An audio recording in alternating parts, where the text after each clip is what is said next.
I needed a project for a team building activity, so we can bring that team together. We had a need for a truck, a small truck, something to drive around, shop truck, to carry some stuff. So I thought about the Leaf and said, we gotta do something with that Leaf, and it could be a truck. We're going to do something together. This is a whole team, and we are going to learn to work together and then to bring ideas. Anything goes. After he told us that it was going to be the Leaf, that was going to be the actual vehicle we were going to redo, I just went home and stayed up like until about 4 in the morning making all kinds of designs for, you know, what would work. And we basically got the stock Leaf, and after reviewing a bunch of designs of pickup trucks that we have here in at Nissan, we decided to go with a Frontier bed because of the size of the bed. We basically got the doors out of the way and cut the back part of the roof and folded it down. We just basically cut along the B pillar and the C pillar and just folded it down so we could keep it intact until we decided what we were going to do with the window situation, because we still hadn't decided what to do. After reviewing the design, you know, to where we wanted it, I realized that we didn't have to chop the bed of the Frontier because the bed is the same length, front to back. And we did have to modify the bed, cut 10 inches of the bed, you know, side to side. We had to chop it and then cut about 4 inches from the height.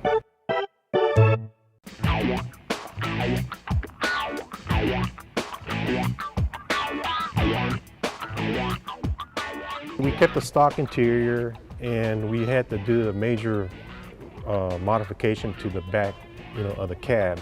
So what we did, we had a vehicle that was going to get crushed.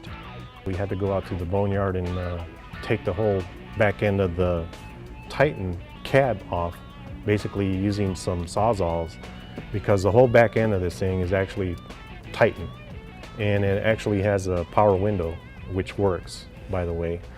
Another thing was the lighting system, and we said, let's go crazy on this thing. Let's put some really cool looking lights on it. You know, we kept the backup lights, the turn signal lights, and then we had to figure out how are we going to use the parking and the brake lights.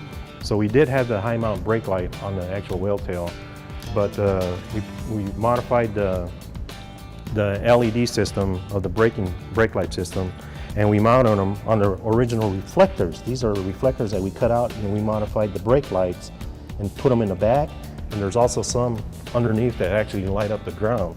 There's 6 on each side. There's 6 right here and 6 right here.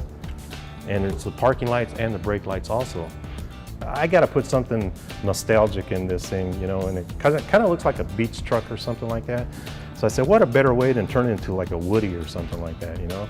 So I went old school, and I had some old furring strips in my garage at home that had been sitting there for years and didn't have any use for them. So I cut them up with my router and, you know, formed the edges, and I had some sealer and stuff that I put on them and put them in there, and kind of looks like an old 1950s truck now, you know, when you look at the bed actually. So it was a lot of work, but I mean, with all the guys contributing, it was just a lot of fun.